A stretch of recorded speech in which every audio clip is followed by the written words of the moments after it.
Lok Sabha vote নিয়ে সরগরম রাজ্য রাজনীতি। প্রার্থী তালিকা ঘোষণার আগেই জোর কদমে শুরু হলো তৃণমূলের দেওয়াল লিখন কর্মসূচি। বৃহস্পতিবার তুফানগঞ্জ শহরের 10 নম্বর ওয়ার্ড তৃণমূল কংগ্রেসের তরফে দেওয়াল লিখন কর্মসূচি অনুষ্ঠিত হলো। এদিনের কর্মসূচিতে উপস্থিত ছিলেন স্থানীয় কাউন্সিলর তথা পৌরসভার ভাইস চেয়ারম্যান তনু সেন, ওয়ার্ড সভাপতি সহ অন্যান্যরা। তনু বলেন, আজ দেওয়াল লিখনের মধ্য দিয়ে ভোট প্রচারের কর্মসূচি শুরু হলো। কেন্দ্র সরকারের ভাওতা সাধারণ মানুষ বুঝে গেছে।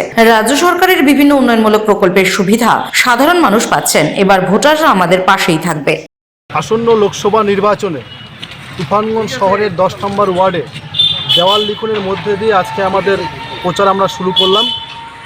আপনারা সকলেই জানেন 42টে কেন্দ্রেই মমতা বন্দ্যোপাধ্যায় প্রার্থী, তাই আমরা প্রার্থী ঘোষণার আগের থেকেই আমরা দেওয়াল লিখন কর্মসূচি শুরু করছি এবং আমাদের প্রচার কর্মসূচি আমরা শুরু করে দিয়েছি 10 নম্বর ওয়ার্ড সহ তুফানগঞ্জ শহরে।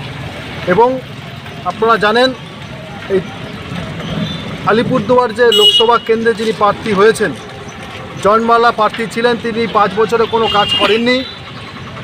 কাজ করেননি বলেই বিজেপির থেকে সেই প্রার্থীকে সরিয়ে দিয়েছে। জনগণ 5 বছরের কাজের হিসাব চাইবে, সেই হিসেব দেওয়ার ভয়ে বিজেপি নতুন করে প্রার্থী দিয়েছে।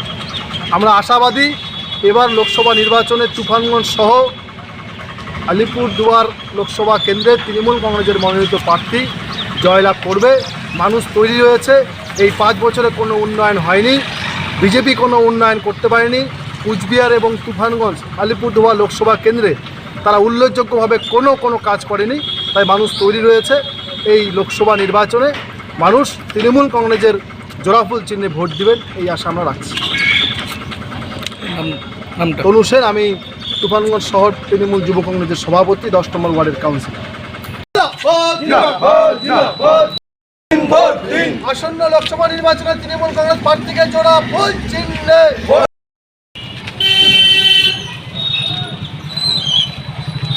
পিছনে কেটো, এদিকে আর দাঁড়ানো সবাই পিছনে, জয় এদিকে এত, এদিকে এত বড় কথা কাটা লোকই বোয়া দাঁড়ানো দেখা সামনে।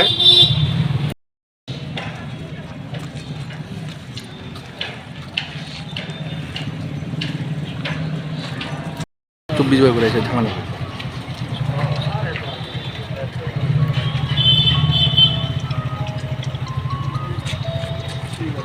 মাথাগুলো